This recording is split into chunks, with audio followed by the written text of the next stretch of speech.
What's up?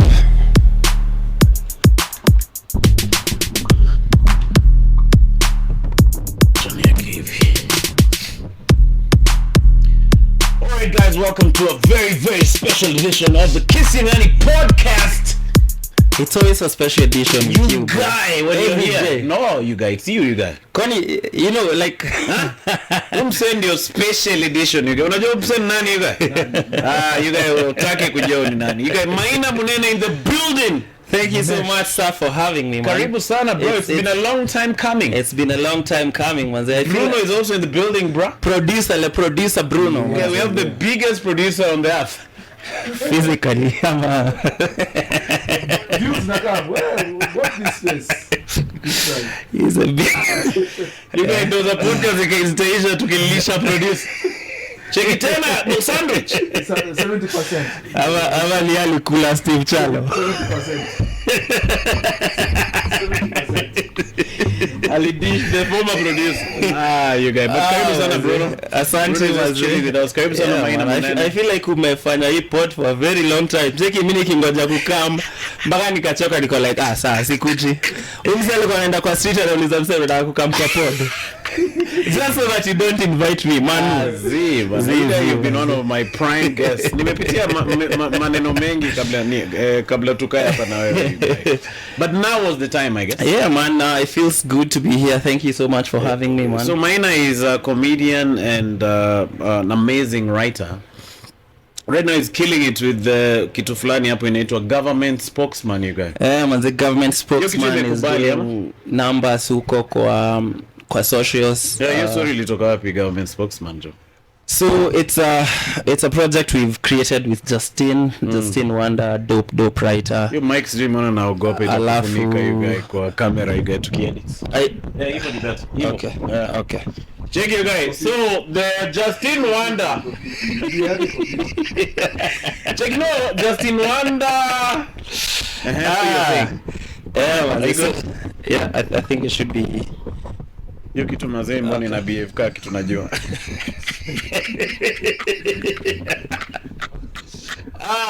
Imekataa ndugu yangu. No, but Ikiona ina relate naye. Take 15 minutes Jeki si wewe ni shida ni leo nimechoka. Give it time kidogo. That's better, right? Yeah, this is much better, man. So if you want to move it, just move the stand itself. Sawa. So back to what you've been doing lately. I think I like starting on the most recent, going back. Yes. So you're doing these skits online, sana. Yeah. So what's the story behind this spokesman saga? So yeah, like I was saying, government spokesman is a project we've been doing with Justin Wanda, who's shout out amazing writer. It's been a long time coming, that one as well. Yeah, tulikuwa na hii tu ya idea, what if this government had a spokesman with all the lies going around? Like what would this person how would it look like? Yeah, like how would it be like defending a government that's outright lying to the citizens? That job is a hard job, right? It has to be like the hardest job, man. You guys unakumbuka Alfred Mutua, you guys na stories zake you guys. Unakumbuka? Wazi. Najivunia kuwa Mkenya, man. Najivunia you guys. The government is planning to plant grass in Uhuru Highway. Okay? Yes. Serikali imetenga. Mtu alikuwa anatawa na peana mastika za najivunia kuwa Mkenya. He came up with that. Yes. And also watch Cobra Squad. Yes. Let me show you some moves. Najua mtu ni karateka yoga. Hakuna. Mtu ni karateka yoga. Karateka na unyanyang'anyo wa bibi. Hata wewe si chapu unanyang'anya bwana. Bro, mimi kwa sababu karate bro. Labda linyang'anya la msesi juu. Wewe linyang'anya wife na najua karate na unatingisa rasta hivi kwa stage bro, siwezi. You guys. Uwezi wife hawajui historia ya karate. Bruno kukuta hapo ukiruka hapo kwa stage ukienda chini niko na hata wafula anakata penzi yako anakuleta wapi tumse mbogoro na madeni You guys unanyang'anya wife na muimbi. Check it. Oh yeah, sasa tuimbe. Yani mtu wa kuimba ndiye amechukua bibi yangu. haiwezekani mzee. But you guys, so Alfred Mutua he was the first government spokesman. Yeah, and I don't think there has been any recognizable. I think he did well on the job, right? He did really for well. himself at least. Yeah, and I think he had like these weekly briefings where like he was like a very familiar face when it comes to like what the government is doing and all that. So idea government spokesman ilikuwa from your idea ya I don't think they have like a proper spokesman. But they do they? I don't think it's supposed to be do, that Hussein Mohammed, huh? Him, he's for State House. Oh, okay. Yeah, so he's for State House. So It's nani ndio spokesman?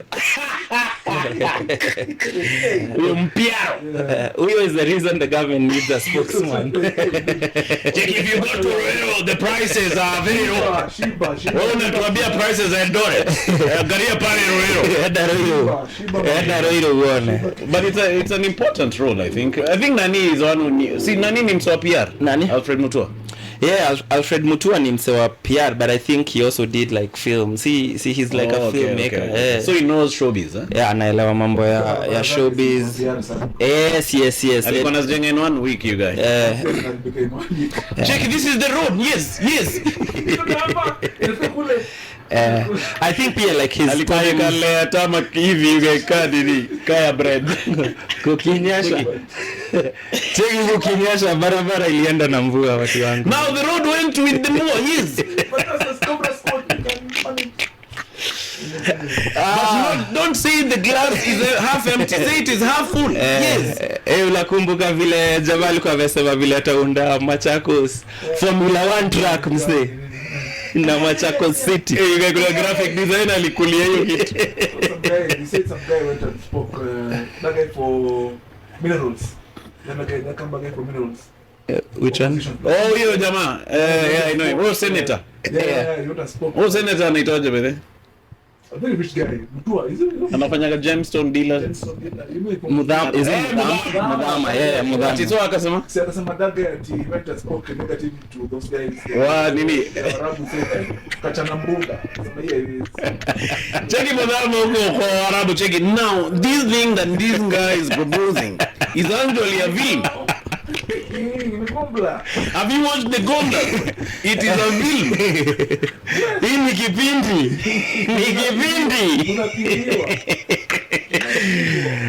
Bana. So after him, ndiye amekuwa all-star hiyo government spokesman. Yes, so alafu pia I feel like satire and comedy is more needed now than ever. Kwa sababu pia tulikam kurealize people don't watch news. People don't watch traditional news. Yeah. So ni kuchukua news tunazipackage tunaongeza humor satire kidogo and then now we communicate. So guys are knowing what's happening through this. Yeah, so they see that and they're like, yeah, we've been waiting. It's, in fact, people see like a piece of news and they tag us and they're like, we want to see nice. your reaction. Interpretation of this thing that's happening. That's so interesting. So it's been really. But you didn't feel a little pressure because the government said finying the balls of some of these content creators. Kenya Ruto anafaa kufanya nini? No, hiyo ni ujinga ambayo anafanya. Cheki mzee nyuma yake. Cheki. Alawa nakutoa kwa mic. So speak. So you think someone's nothing.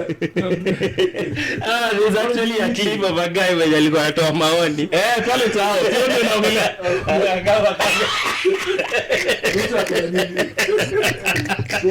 Cheki Ruto ni jamani chomolewa tu hapo. Alafu walingoja tu afike mahali alikuwa anasema Ruto akicheza tutahama na tutaenda kwa Raila. Kapiwa kucheki. alishikwa akapelekwa hivi I'm sure mzee wazee alijitetea kwa hiyo Land Cruiser. Chikisikia nilikuwa tunatoa maoni. Nasema Ruto wewe. Cheki mimi nilipigia Ruto. So you're not scared of being Okoto, you guys? So initially it was like a concern because we'd post a video and all the comments were like Gavana wakujia Gavana. So you don't know who's joking and who's serious. Yeah, and it was like kuna hiyo element ya Gava is like spreading this fear of you can speak your minds, you tutakujia. But I think for us, if it's funny, if it's really funny, then ina reduce the risk ya nini kukujiwa kwa sababu probably hata msemo wenye you're talking about alicheka in the process. Also we don't go directly at people. Okay. So hatutasema majina zako, tutasema si the president. Zizi. Andrew Kibe anaingilia zed direct. Check the corporate lesbians. YouTube ni umbwa. Check was on YouTube. This is mbona anatuita lesbians? No, surely. Mwafrika is a beauty. Mwavi. This guy's a bad guy. Those guys had their gloves off on those fights. Yeah, but yeah, I think the difference is these guys who are throwing money in Tao. Yeah. You know, you see, you guys are comedians, so you're putting the message in a capsule. Yes. You get a capsule of funny. So you pop it in. Hey, you guys now sound more. What is you guys? Nimekubali jinsi leo tumeingia kwa level ya kizungu ile siku alimejitayarisha capsule. Nilipiga podo. Ungeniambia nikuja na dictionary cheki ni kigugo what's a capsule? See. Trying to see you guys. Let us see you guys. So the fact that you're doing it behind your veneer, your comedy, I think it helps. Yes. It might stand it. I think inakusumbua. Check here. The weight you have to push it back, you guys. I think I'm just like. So ulifanya fizo, you guys. What do you mean push it back? No, the mic itself. Yeah. So push it, yes, like that. Oh, even. Is this better? I think I'll just sit upright sasa. Yeah. And then reduce it kidogo isifunike uso, you guys. Yeah. I think hiyo ndio ilikuwa fear yako pia. Yeah. Is this good? Yeah, that's better. Yeah. Okay. You guys Fizo is not your strong point, huh? Zizi. Or even me, you guys. You must be Fizo ili gonna be. Later, you guys. No, now saying you are kushame also agriculture. Si ndio wazi. But then why have you brought it up satire, you guys? Shule yao ilikuwa kwa gorofa.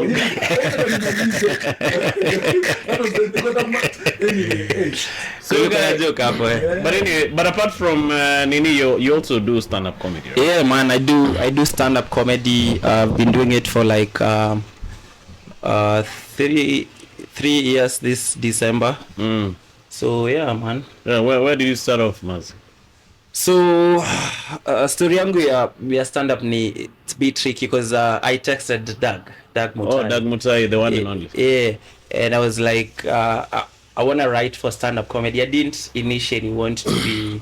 Oh, you wanted to be a writer? Yeah, I wanted to be a writer. Akaniambia kuja tuone vile itakuwa. Let's have a meeting. See... Let's like put a face to the messages and stuff. So we met at 2 Grapes, and he was like, for you to be a good stand-up writer, it helps that you... Oh, you asked if you have any performances. Yeah, so yeah. Before that, ulikuwa unadu? Nilikuwa tu msema corporate huko Nyeri nini nauza products za hoteli fulani hapo inaitwa Outspan. Oh, which products you got? See accommodation. Oh, okay. Ulikuwa una sell, you are selling literally. Like you call guys and ask them. Yeah, so yeah, we call guys, do sales visits nini. Tell them, yo, we have these products. Kama vile sijui 3 nights. Yes, vitka hizo. That's interesting. What? Service industry. Yes, service industry. Yeah, manze. Unaona, check it out. Right now we have a producer who knows. The former producer was a bit mbadala. Check him, say, check it. How are you? Do you have a moment? Check him, says, Z! Check, I know you don't have a moment, but Outspan has some very good things which they can do for you. Kama vile swimming facilities. Aya, buffet meals. Aya, 5 course. This is our 5 course. 5 course meals, you guys. Hey. So how was that job? Was it rough? It was rough, man. It was rough. Ulikuwa na convert myself? Nilikuwa nazi convert, manze. Serious? Yeah, man. I was decent at so it. you're good at that stuff, huh? Yeah, but I was good, man. I was good, and then COVID came. So COVID was like the last nail on that coffin, man. Yani duka hata inafungwa. Yeah, manze. Ilibidi wa close shop, manze. COVID was really tough for the hospitality industry. Yeah. So so what happened during COVID? Mulipigiwa kasimu? Zizi, so what happened was right before COVID, like mid 2019, Nico like I want to write for film and TV, and I can't do that when I'm in Nyeri. So mimi huyo nikaingia mat nikakam Nairobi. I used to work for a hotel in Machakos inaitwa Titot. Oh, naijua ile masamosa famous. Yeah, but they had like zingine biggest. Bro. Check chapo hiyo bro, check. Hey, hii 20 bob. Na uzani, yuko na uzani. Uzani aje hivyo. Uzani bro. You can't do way in there. Naweza kwa light na Check ile msemo homeless. Hii nilichukua tu hapo Titot. Alafu tuikula asubuhi. Ina blanket. So ulichapa job hapo Uzani tu jina uzani. I think chapati ilikuwa la uzani. Uzani ni nini? Kwa DJGT hapa hivi. Cheki uzani ni nini? So Tito tulichapa ulo. So nimeingia Titot and right vile tu niliingia. So after a few months then COVID sasa ndo iliingia. Ilikupata so nikiwa mpya. So unaona wali have kukata off wenye walikuwa wameingia. Wazee. Tangu hiyo siku Nairobi. Nataka kuona Maina. Agnes na Alfred. Na Kilonzo. Sasa nyinyi mnaona venye kunaenda. Sisi ni venye kunaenda. But how did you get that gig at Tito Tiga? I just applied, man. Oh, they had advertised. Yeah, so I applied and I say one employer was saying you see Wakamba. It happens, but it's like every once in a while. Cause nilikuwa based Nairobi. Okay. So nilikuwa naenda Macha every once in a while. But make sure guys huku gari si Wakamba huko.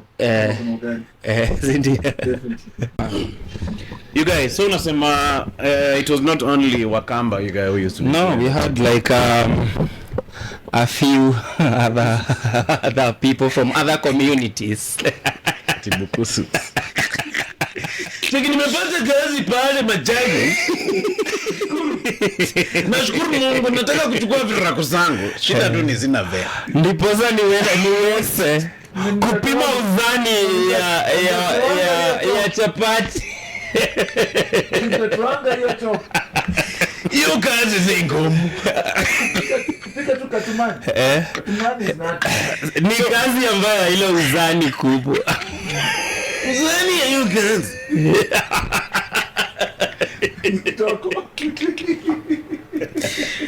So you guys, so ulienda ukatafuta keja pale Macha? Nilikuwa based Nairobi. Kuna mall iko hapo Mombasa Road inaitwa Next Gen. Okay. So I used to have like an office hapo hivyo. So nilikuwa based. So it was the office ya Tito. Office, yes, in Nairobi. So I'd go to Tito like once or twice so every month. You had a serious job at Tito. Bro, me comedy ruined my life. Cause you ulikuwa mtu wa ofisi man. I had it figured out. So you used to go check out what's cutting at the branches, so naenda huko kwa ground nini. So pia ulikuwa unapita ile Tito ya Mololongo. Mlolongo hapo. Uliyepitia hiyo? Yes. Ushaenda Mlolongo hiyo gani? Tito. No. Pia kuna brand. So Tito is like a huge cultural space for the Kamba community. Yeah. So ukiuliza Mkamba ni tu akienda hata akiwa mless. Ilikuwa tu ni Tito. I think that's where I used to take your chick. Tito ni kama pipeline kwa Kamba. Tito is a shop. Ni kama it's a restaurant. It says like a cultural no, as in it's an important part of the heritage. It's like pipeline to Wakamba. Okay, you'd argue. Yeah, like all Cambodians like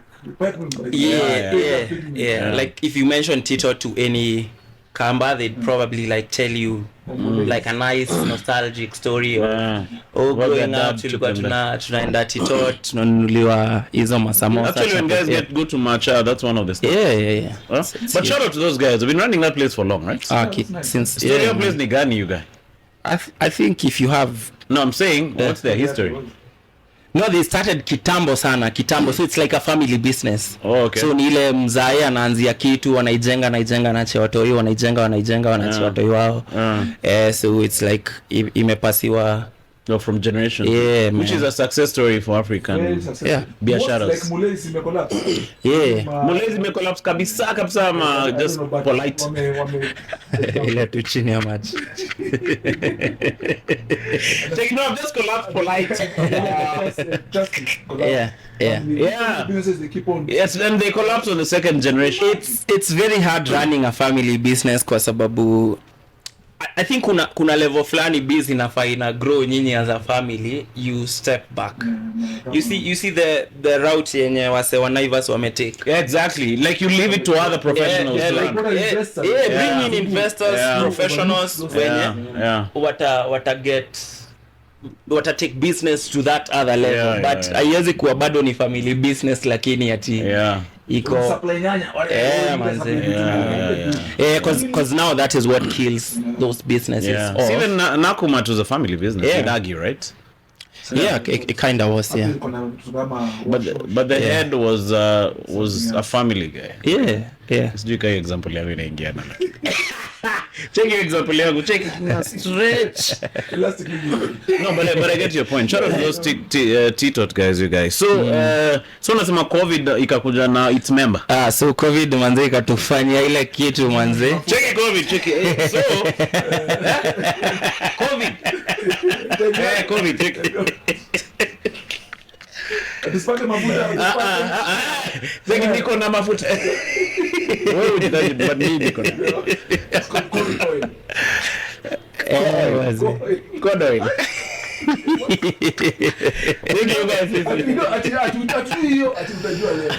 Leo ndio ile siku utatambua, hebu inama. So mkaanza kuaxiwa from the office. So ikakuwa hivyo tukatoka. So there's no income, right? There's no option of unaweza baki paka hiki tuisha. Kubaki aje? As in they can keep you but off salary. Because unaona sasa when you're selling conferencing, when you're selling accommodation, it's based off on groups of people and companies like having those meetings out of town. So kama meetings zote zimeenda Zoom, then inamaanisha hakuna busy yenye unaingiza.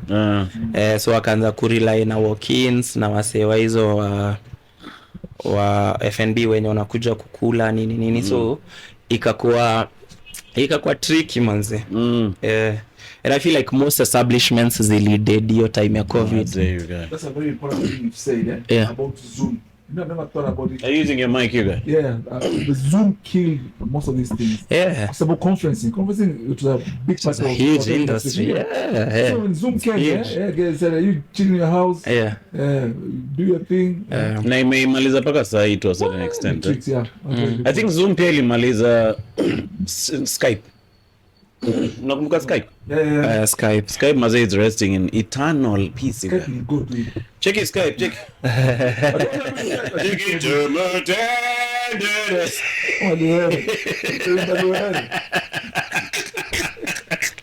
Check it, utaacha vitu zako utenda.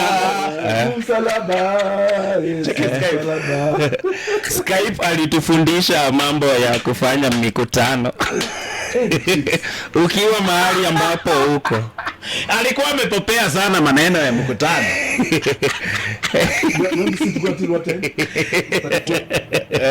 Iko 34. Hapana. Si nili restart. Iko imeandika hapo 6 minutes. Tuipeleke mpaka 20. So what did you do maze after being liquid maze? So COVID ilianza right before nianzie stand up. So nilianza stand up alafu COVID ikakuwa sasa ndo imeingia.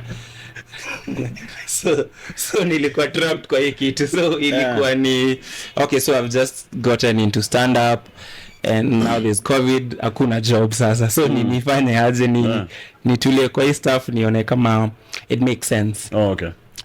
And it did make sense on and off. I got a few gigs here and there. So ulikuwa unajishikilia aje kifinancia hiyo? So nili have kutafuta hustle mtaani. So kitu zile hustle za umeget mjei hapa, umepata nini anaitwaje mzee? Colonel mgani Mustafa.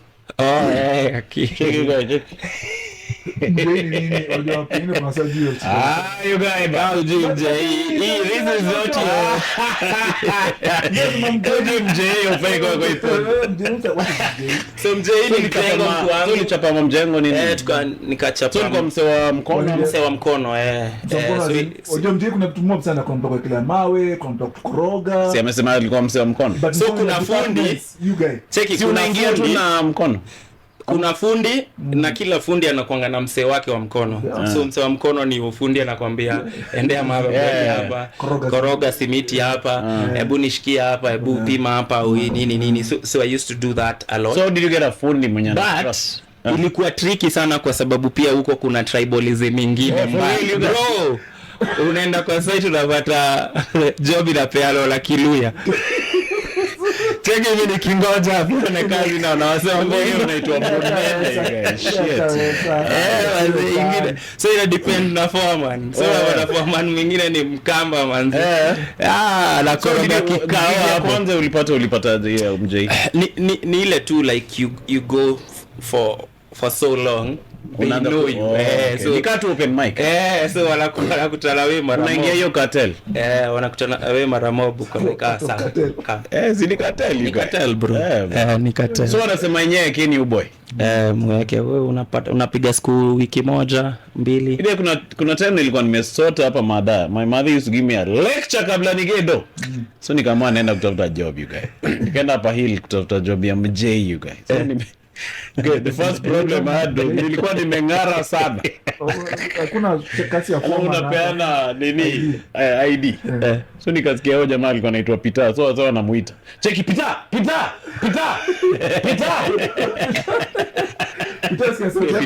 Lenga my ID.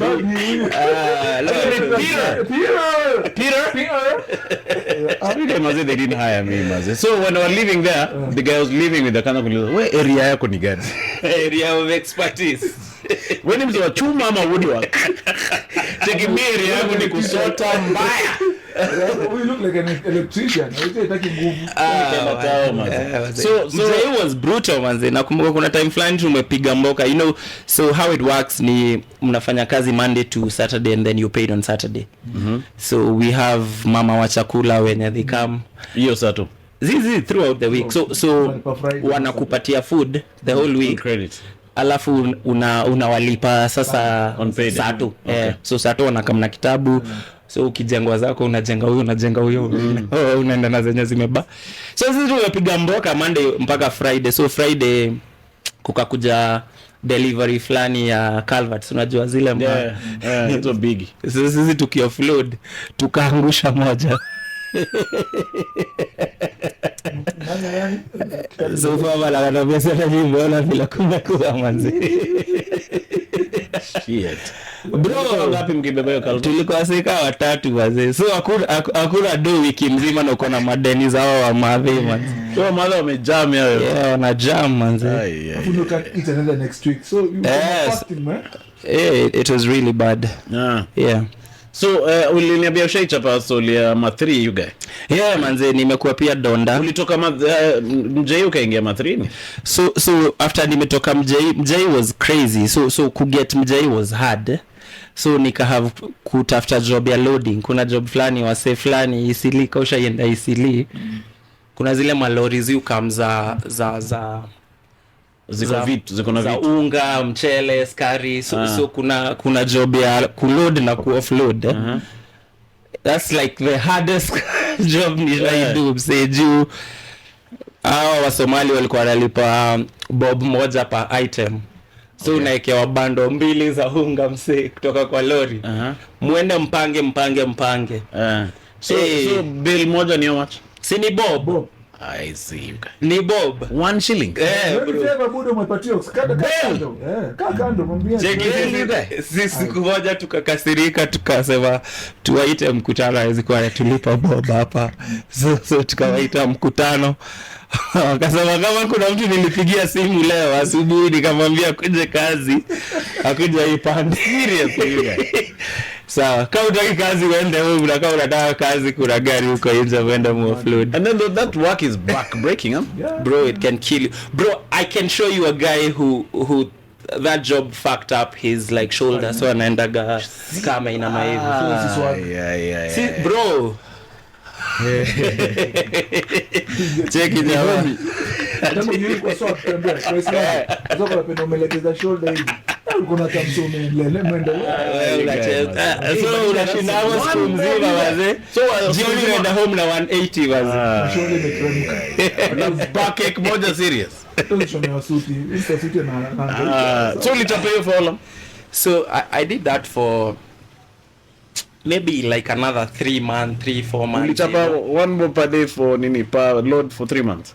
so unajua zuri ile job ilikuwa ni ziko uniform so whether umebaba kuna sabuni fulani pia hizo zilikuwa mzito sana za menengai fulani zinakukata huko kwa shingo but so some days are good, some are bad. So some jobs are harder than some items are heavier than others. Yeah, so it was like uzuri hiyo job ilikuwa inani allow bado kupiga comedy. So I'd go in the morning, just load and then masaa saa 9 saa 10 me just chomoka with my K100 hivyo napata Ferrari ya kufika mtaa hivyo. So it was like that on and off. Yeah. Sasa ndio ukatoka loading ukaingia Donda. Sasa nikaingia Donda. So Donda was much easy compared to loading, you guys. Yeah, it was much easier, but yeah, like the mental there's the mental load of being a Donda is crazy Because of where? Because of your background. Because people come to you thinking you're less a human being. Oh, okay. So there's a lot of disrespect, there's a lot of unaniambia nini, you know? For real? Yeah, and people ushaiona zile majob zenye yani wase uamka wanasema niko na frustrations natafuta mtu wa kuzipelekea. And so mostly ilikuanga huyo mtu ni Donda. Manzi Msitu amekujamia for nothing. Bro mtasumbuana huko na wase rashawa 50 bob sana tuka hizo madhe fulani ashainiambia sasa nataka unirushe nje vile mnarushanga watu nikufe. Seriously, guys. Kwani mlikuwa mmemfanyia nini? Mlikuwa mmempitisha? Dile nimelifisha gari yake akakuja na price yake. So mimi niko like vadhe ongeza mbao. Akaniambia sasa leo ile sikutaniwa nataka uniwe leo niko like. So akuongeza mbao in that. Hakuongeza na alikuwa na pelekana. Juu alikuwa na mtoi so nilikuwa like you are a professional Donda. una utu. So Donda's your business kwangaje, like are you paid per trip ama per day? No, so what normally happens is the driver has a specific amount of money depending on ni route gani. So akona do zenye anakuambia kila siku unataka hizi do Deresa. Mwenyewe. Okay. So hizo do utampatia after umetoa za mafuta na umejilipa. Na maybe kama kuna hizo costs za kulipa sako, umelipa sako, umedu hizo vitu zingine. So unless mlishikwa ile kushikwa yenye iko side yake, then hiyo do ni constant for them. So nyinyi ndo mtakula zenye zitabaki after mmekita hizo your target. So anatumiwa per day? Anatumiwa per day. But sasa saa ingine maybe ajaeka gari hana kuna hizo ma licenses zingine kama sijui TLB whatever. So kama mmeshikiwa hizo na yeye ndo anafaa kuweka hiyo sasa ni yake. But kama mmeshikiwa excess ama mlisimama mahali hamfai kusimama sasa hizo ni zenu sasa. So it's a very straightforward biashara arrangement. Arrangement. So like So ukishikwa ka the mistake is tuseme excess. You're the ones who cater for the fine. Sasa hiyo but sigari bado inashiko. Ama idamke. Bro, bora tu nyinyi muitoe. Like we bora usimpe story. Yani kitu hataki sana ni story. Nataka tu pesa. Ni pesa sana. So do you have to also partner with a specific cop on a specific route? So normally what they do ni kuna cops wenye ujengwa weekly. Okay, the big shots, huh? Hata si lazima kwa big shot, ni kama wako kwa hii route mnaweza decide tukimjenga x amount of money atakuwa kitushika, so tunaweza kwa tunabeba hizo my excess but atakuwa kitushika. Oh, that's how you make the money back. But sasa unaweza mjenga alafu upate leo si yeye yako ni mwingine. So wewe unitoka na excess yako ukifikiria yuko leo labda ametransferiwa kwa Webuye. So kuna karamwina alinishika hapa insurance hapo Nyayo. Shimazee akaniharakisha. He could have me like 5 ngwizis you guys. Because of what? Mazee my insurance expired the day before, like 2 days before. How do they so mimi nilikuwa katikati ya road akaangalia kidogo naona karao mbele yangu you guys. Sasa komle ngoja. Ama wanakuanga na majini you guys. But I think pia anaweza sense uoga. Mimi hata si uoga, mara ngapi nimeshaenda jodi yangu nimelipa. Na ushiki 1 year 2 years after nilipa 6 months ago. Sasa mleta delezi na toa na a lot of confidence. Anakwambia ile expired. Unaona ile expired jana. Hata mimi ishanifanyikia. Check leta DL check me. Okay, check. Hii ime expire. Haiwezekani ndugu yangu. And then if you drive when you know ime expire unashikwa. So I think una energy fulani una broadcast. Some energy I don't know. Nimeshinda kwenda sana. So unasema you have to sometimes partner with a certain cop. Ilikuwa inabidi, like it's necessary, but pia it's one of those jobs when a bulk of what you get inaenda kwa polisi. So kuna kama gera sijui every mungich. Manze kuna so sijui nimekuwekea wase 3 nilipe. So the money keeps potay. Ni ile alete shika so wewe ni kupitisha tu do. So uliaishikwa kufanya job? Kushikwa nao tumeshikwa mara mingi. What hatujai do ni kulala ndani. Uko ilala ndani. Juu so hiyo ya kulala ndani ni ile mmeshindwa kutoa, maybe ikienda sana maybe mtoe 2,000. Basi sasa mkikosa inabidi mnaekwa ndani. And it's one of those things kwa sababu pia the justice system iko set up against wale wasi. So ukipelekwa kotini utakulwa ki 30, 40, 50k for which is more money going. Na unajua hakuna msi ataya kuja hapo ka witness. Ka polisi alisema ulisimama the wrong place, ulisimama the wrong place. There is no way of not simama in the wrong place kwa sababu kama wewe unashukia hapo nikianza kukupitisha unaanza kunitusi, but nikikuweka na shikara polisi ndio shida yangu. So it's rock and hard. Man, it's but that's an interesting story you guys. So soon after that you dropped it full time and now ingia the comedy. So hiyo time kuna nikaacha kudu hiyo stuff. Hii mic yako leo imenifanya ile kitu. You guys look like a mic drug addict. Check. Haya, so mazee umechapa nini inaitwaje? Umechapa stories za umechapa mboka ya ma3. So but all this time you're still doing comedy, right? Yeah, so I'm still doing comedy. Comedy ilikuwa imeanza kujipa at least. Haikuwa imeanza kujipa pase, but hiyo job ya Donda ndo like ingefanya sasa ni drop out of like comedy kabisa. But sasa right about your time then I got a few paying gigs. Oh, nice. That kind of helped me buy you time away from so that is what happened. You in which route ukichapa ma3? Ilikuwa inaitwa Eastern Bypass. Okay. So Eastern Bypass ina connect Thika Road na Mombasa Road. Okay. So inapitia Utawala, Roy, Roiro Bypass hivyo. But it's not such a bad route. But kulikuwa na jam ingine kwa hiyo road. Because that time awako wameunda the dual carriage. Ilikuwa messy bro. How come you can't like be a student na uchape majob kama hizo in Kenya?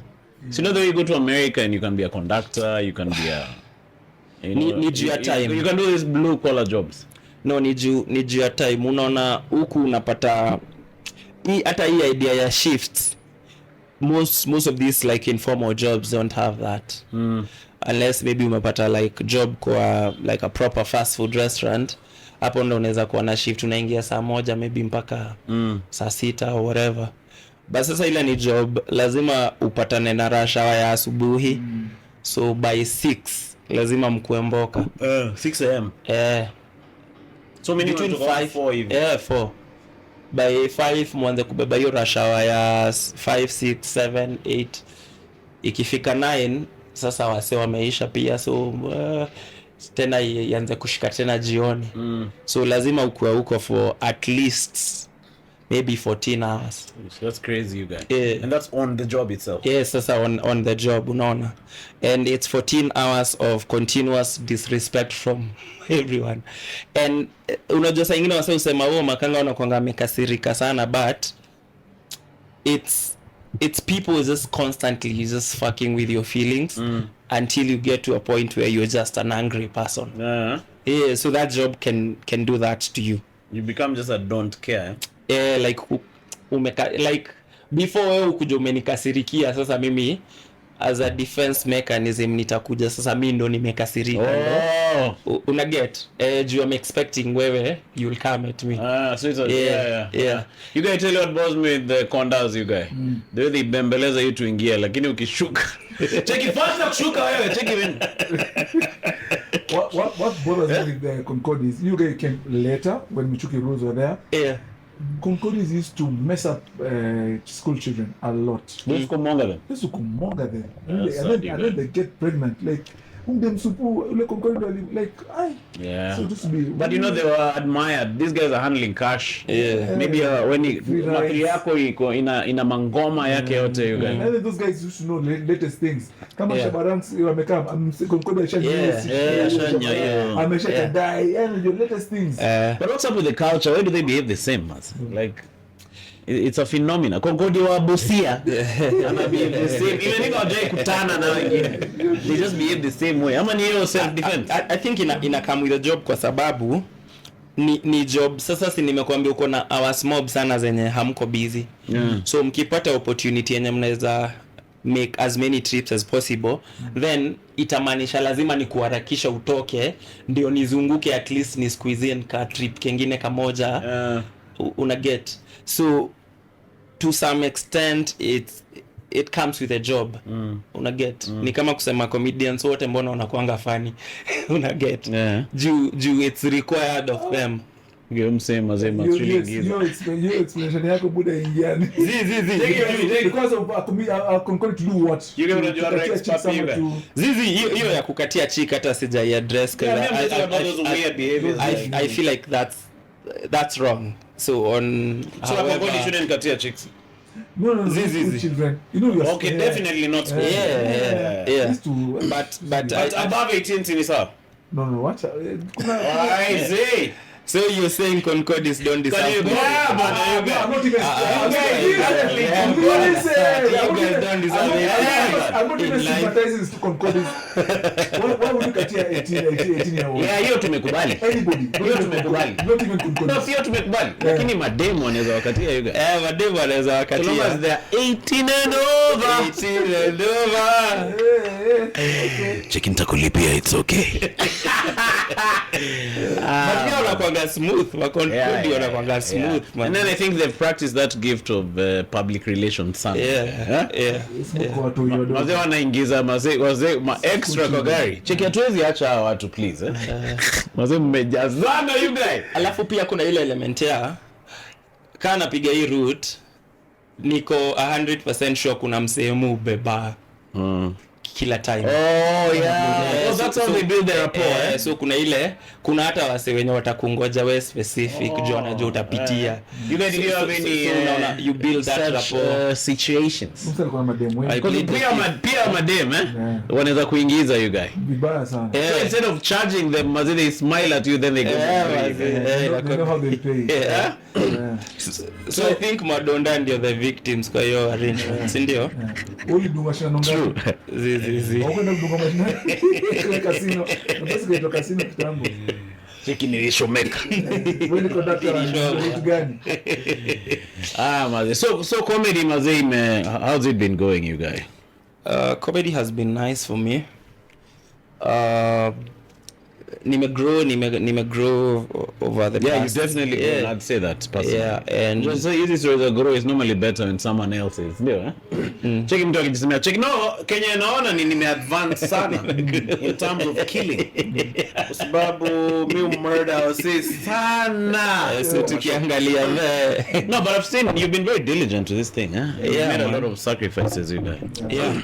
Do you think that's something guys should, especially Gen Z guys? Gen Z really wants to succeed immediately, you guys. Hawana patience. Maze hawana patience, maze. They want to, like I get many guys at the comedy show. Wanataka kuja kwa podcast, you guys. Mzee amefanya open mic moja. Bahati. Anasema message. Cheki Manu, I want to be on the... Nilete kwa pod manze. Nilete kwa pod. Cheki ushai kwa donda. So I feel like comedy you have to be ready also to play the long game. Yeah, and that's something most guys don't see it that way, where unataka nikam kesho kutwa nianze kupost ma clips online niende viral, but ukienda viral do you have something to sustain that fame? Because kwenda viral is not hard. Kuna nyesha ama hiyo ni story gani you guys? Is it raining? Sugar, that's crazy. Okay, let's close the door you guys. Why? Endelea. Bruno. It's okay. So bwana Bruno. Yes. So uzani ya comedy mahali imetufikisha ni ya kwamba the virality. Kuna nyesha. Hey, but it's weird. As I said, I respect comedians. Yeah. I told you, one of the hardest things to do is make people happy, people laugh. It's not It's an easy very thing. hard. You try the first skit, it'll work. Yeah. Then how do you consistently make like that dopamine? How do you maintain that dopamine on your guys? It's crazy, man. Yeah, comedy is one of the rough it's things out there, you guys. Yeah. And then when you do a joke and guys don't laugh, you guys. Say, You guys, you feel bad for long, You're feeling a bomb. You're feeling a bomb. How did inaku effective for long? Initially ilikuwa inani affect sana, but I think the hardest barrier yenye mimi nili have ku overcome ilikuwa mimi mwenyewe ku believe I'm funny.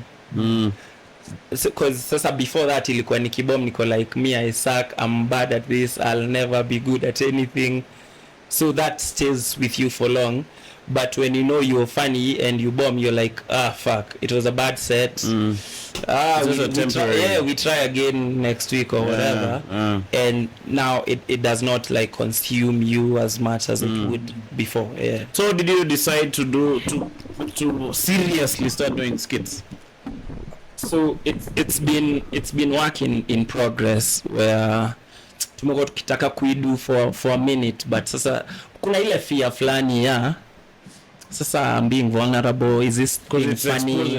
Yeah, so kuna hiyo insecurity ya hii kitu mbona nakaa hivi, mbona una get hii kola imekaa vibaya hapa, acha turudie.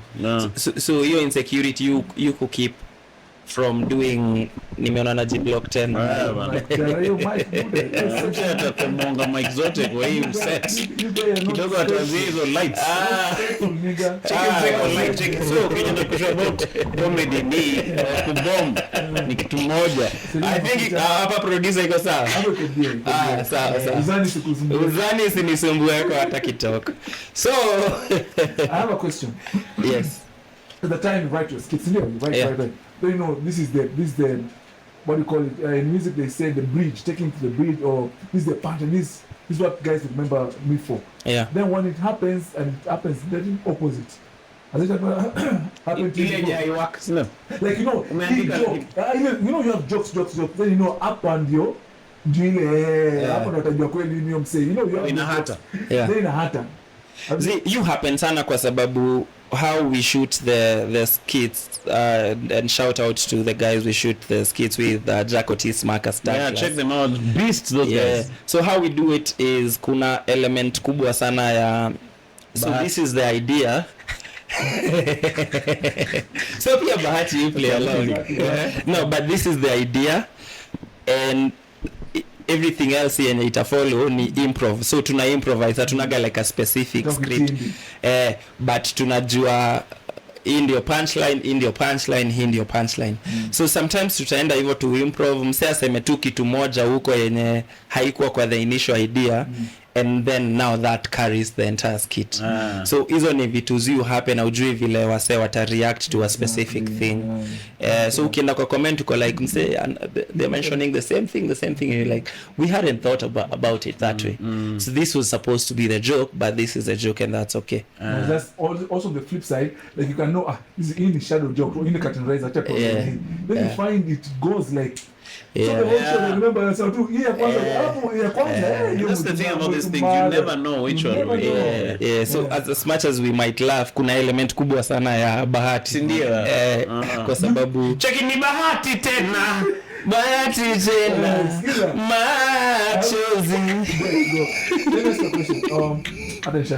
No, hapa nimaliza story ya bahati.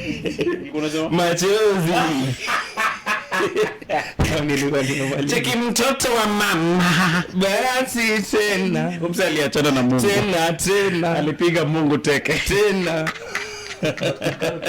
Cheki sitaki maneno yako Mungu. Bro, I remember Kaka is praising God now. Oh, for real? Yeah, man. Good stuff. Yeah, that's good, you guys. Bahati ya shikilia na shetani kiasi. Shetani needs love too. Cheki bahati akivalia dress za Diana. Cheki nivae hii tuone kama tutakuwa na bahati nayo. I don't know. Let's go back to comedy. You guys, I've never been booed off the stage. So I've never. No, our shows are very. For you to be booed, either you've been stayed on stage for too long. Like our audience is very curated and mature. You know, these are guys who are watching international comedy. So they know where. Yeah, bana. So unless maybe you're refusing to get off stage or you're saying something really offensive. Okay. Have you ever seen anyone get booed in our scene? I don't think I have. Yeah, me I've never seen. I don't think I have. Although there's one guy, kuna comedian flani, I won't say his name because I'm watching hii pod. Aliannoy msee kwa audience. Ulikuwa hiyo show kweli number 7. Kuna msee audience alikuwa amejam sana na msema. Na cheki no, you can't come here and do such things. Cheki mimi. Na mimi ndio nilikuwa host.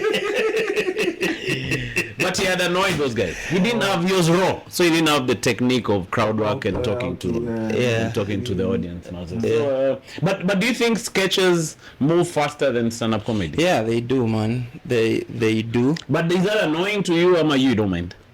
It is annoying because at the very core, I'm a stand-up comedian, and I'd want people to appreciate the work that we do in the stand-up comedy. Yeah, but do you think that thought is it's sort of something which holds us back? Because if you're a sketch comic, me I knew Dave Chappelle through his sketch comedy series.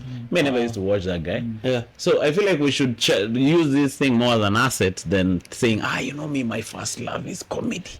Me, if I want to be known Corey as a comedian. Because no one will ever take that away from you. So if I know Maina Munene ule wa sketches akona stand-up show, I'll show up. Yeah, then I think that's the goal where tumekuwa purist for like a very long time. And on so many levels it might not be working out because there's a huge demographic of comedy lovers out there that we are not willing to reach out to because we are like kama si stand up wacha but unaona ukireach out kwa audience ya sketch comedy, it's a huge market and then now maybe try and convert them to stand up, then maybe that's something that would be helpful. Because most of these sketch guys are now doing stand up. They're doing stand up. Wanafanya ma sketch one year alafu anatokea ati anafanya show ya stand up. So najiuliza hii ni nini? Yeah, man, because they don't practice the comedy, which is fine. I'm not saying they shouldn't. It's their prerogative, but now you're both doing the sketches and you're doing the open mic, so you do a better show for this audience which comes. So I feel like that's an advantage that I have, and I don't say those guys come to the open mics. I'm saying find a structure that works for you, where you can test out your material with your audiences, and then maybe after 1 year, 6 months or whatever, have like a huge show. So mimi siko against mse kupiga stand up, but I'm saying maybe test the material. Nimeona Crazy Kenana anapanga show bomba sana, 6,000 people kwa audience. Sijui kama anafanya comedy ama sketches. Tikoni 2,000 kawaida ama you guys so redeemable. You know, for me, this the 2 Ds was redeemable. Like you can buy stuff inside. Yeah? For real? Yeah. Like should have that means ilija sana. Yeah, but they were saying what to VIP it was sold out. Chicks. VIP ilikuwa inches. You guys. You guys. Your kitu imefika how many minutes? 17. Okay, before I forget. You see, like I'm thinking about musician because I compare comedy with musician. Like for example, musician when they sing, a lot of chicks come for them. They throw bras, they do things. So you can wonder, is it because I'm a musician? Is it true love? Or is it just a fucked up scenario? At that momentarily, a chick becomes a nuisance. Something with comedy, you don't have such fan base. Do you believe like your fans are more realistic or more mature? Or how do you wait? You get what I'm trying to say? I think the nature of stand-up comedy is not too hype in a way that someone would throw like brass at you because they're like seated listening and everything. But it doesn't make the fans less real. And so it's one of those things where musicians wako na ile hype ya put your hands in the air, so you do what, but mimi ni joke, cheka, enda home mama, whatever. And then also stand-up comedy makes you very vulnerable, so some of the stories you're saying dem hata anaweza kuhurumia you guys. Because you're talking about maybe your failed marriage, your failed job. That's what I'm saying. Do you feel like, me personally, I feel like when you get a fan, a real fan, that's a true fan. I say, I like this guy. Whatever you see, they're not personality and I like to. But for the music, I don't know. Oh yeah, but also I think music has a wider appeal and easier to listen to. Like you don't need to pay attention. You invoke high emotion when you're and then for music, people can even talk during the event. Like naweza kuwa hapa na Arkeli yako hapo kwa jela, nimesema tu hivyo ndio nisafishe.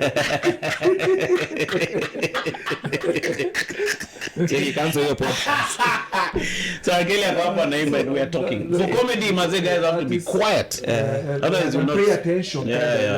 And most comedians they have their own. See, you know, ile strong fan, like very rare will you find somebody anakuja kwa comedy kama hajaambiwa ama anataku. It's not an open thing. Wana comedy gani? Do you get what I'm trying to say? Like, what do you mean? If I'm going for Arkeli, msikia leo kesho kushukuru. What's the mangi on comedy? You must be that guy, like must be a certain level for guys just to know you at the back of their mind. Like for example, the shit is coming to town. I'm a Fali. You see, guys in a tembe. But when they say this guy is doing stand-up comedy, I'm like, like we've not gotten to a point where people just come for the show to see you, to see. Unaona msee kama Kevin Hart, niko sure maybe amefika ile level ya anatetemesha. I don't. Even if everything else was taken away, I'd want to go and see this person. But Nani did that. They kina Nyambane. They did that at some point. They were really reaching that level. They are doing carnival. Everybody's talking, hey, this guy come carnival. Like because what we're trying to do is just grow from the ground up. So sisi we don't have the support of mainstream TV ama mainstream. Why is it so? Media. You don't dictate a lot of views or what? Why is it so? Why kuna hiyo? We've tried as much as we can to retain the comedy in its purest form. So you say what you want to say, and we protect your right to say that. So with mainstream media, you need to say what's appropriate for. It's very censored. Yes. Yeah. So What do you think the state of the comedy is in Kenya, you guys? Now we have dove into this comedy thing. How are we doing, Mas? I think we're doing really well. There's a lot of things that are happening within the space that are really good, even like outside the space, because I believe we're in the business of entertainment. So when we talk about the show that was Nyashinsky headlining a gig with like 10,000 people, that's good for the industry. When we talk about Abel Mutua selling out his show, that's good for the industry. When we talk about all these guys having their one-man show, someone is having a one-man show. Aman Dips. Yes. Adan is also having like a one-man show. All these growth. All these are things. Mamito, she has like an entire franchise where she does constantly putting out comedy. All these things point to growth. So we're at a very interesting space, man. We just need to keep pushing. Man. Push. And we're also having like a lot of international acts coming in to perform in Nairobi. Manze, courtesy of Punchline Comedy Club doing a really good job. So, and all these people come and they see the talent that is here and they're like, kuna watu hapa Kenya wanatetemesha. Kuna kitu ina happen hapa yenye ina shift away from what we've believed to be stereotypical comedy. Yes. Nimeona you're still writing for guys like Nick Quach, man. Manze, writing is a huge part writing is your first love. Manze. Ile barua zako za madem zilikuwa zinaweza mbaya. Check me. Does it pay? To write for madem? No. Like most of the guys, industry. Industry, it doesn't recognize. You need uzani baada ya chapati. Sana. That's me. To me, I appreciate guys with the original content. You guys should be paid. Like, to me personally, if I write for you a skit, I should have like 70% of what you're going to earn. Or royalties, huh? Royalties, 70 though? Like, and the match. You remember who wrote and the match? Then he was complaining she didn't get anything. That lady.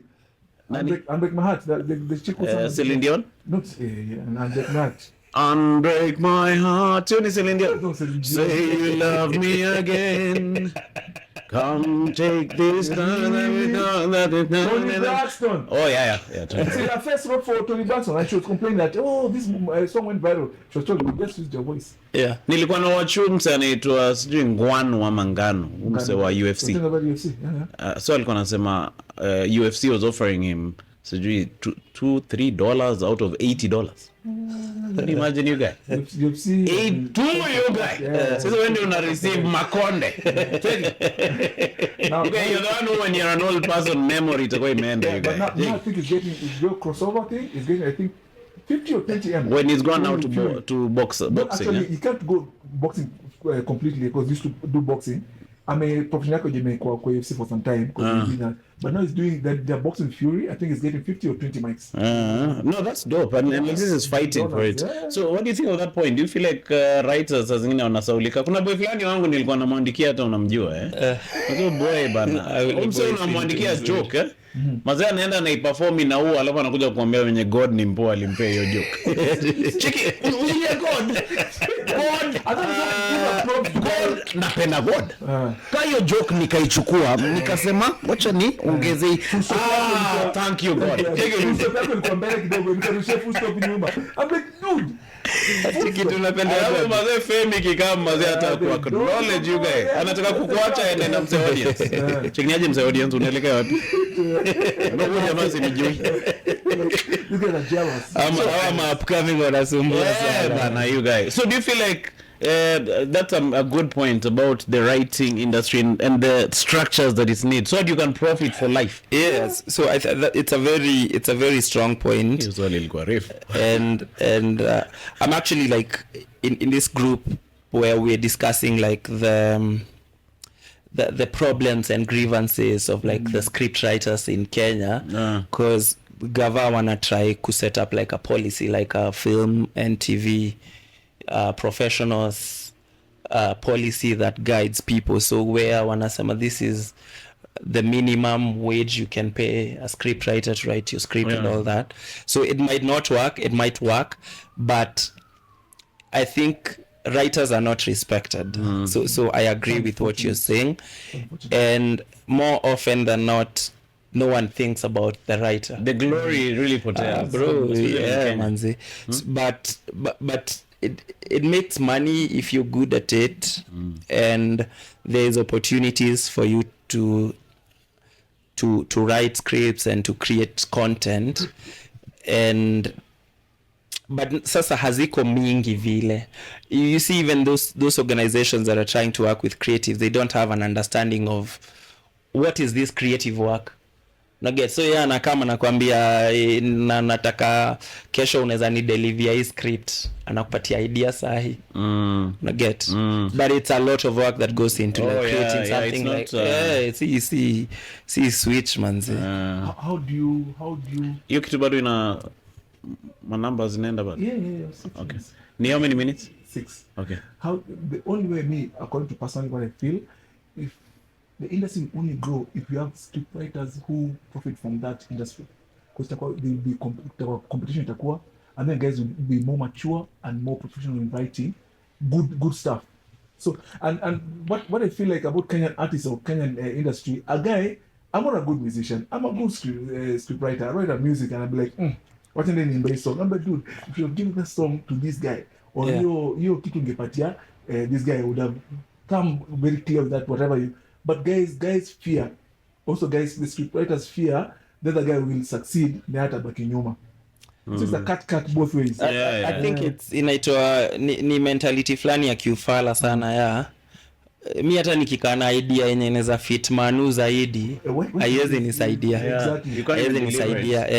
And vice versa. But at the same time, kama nimepea Manu idea yenye inaweza mfit, na yeye apate idea yenye inaweza nifit akae nayo. Una get. That's why the whole industry needs to grow. Because I think like Josie, see the American the Writers Guild, they're on strike, right? And it shuts down that whole thing. Yeah, those guys can't produce any movies, man. They're producing Hollywood because what movies are those guys, so I think they came together and formed a structure so that they can profit and guys talk together. So that's what we are trying to do in Kenya, where we have like a guild. Yes. A script writers guild, a producers guild, where tunasema if you're doing a professional production, this is the bare minimum. Na wewe sasa ka producer unasema this is what I expect. Nitalipa hiyo, but this is the quality. This is the quality that I expect from you.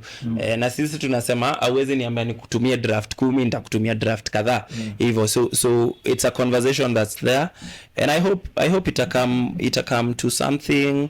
Going back to your question, yes, we've created a lot of content with Coach and IC Stevens. Shout out to them. Yeah, man, they're really dope guys, professional content guys. Yeah, the houses are wet right now. After that lambing session. Check it, Nick. Hey, unasikiaje?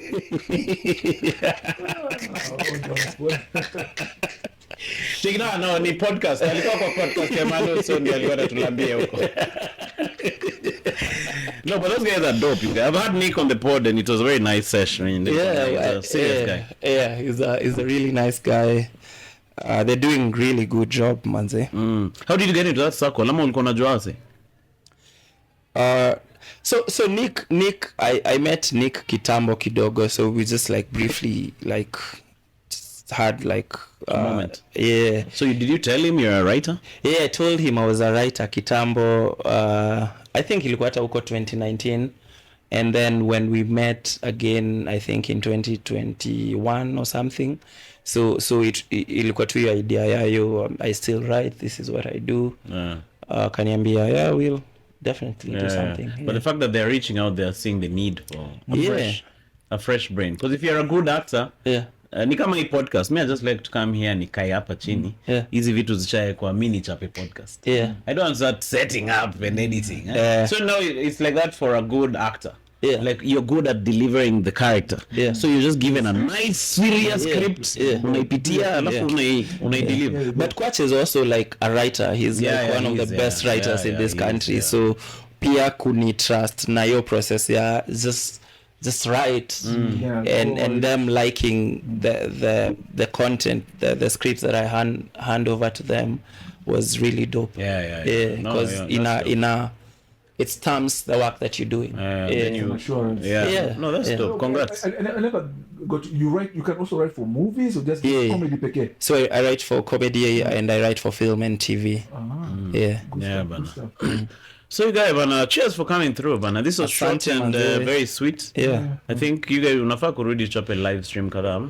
Tunafaa tutafutane pia. So there's a lot of things that I've not talked about. That will bring in my building balls. As in here. No, you want to build these niggas balls.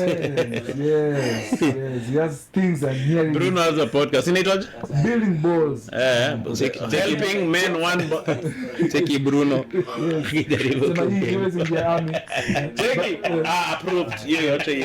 But you know why? Let me tell you something that you didn't know. You know why Bruce Lee never went to army? Never drafted for army. No. But he didn't have balls? For real? One of his balls was lower than the other? He had like one ball.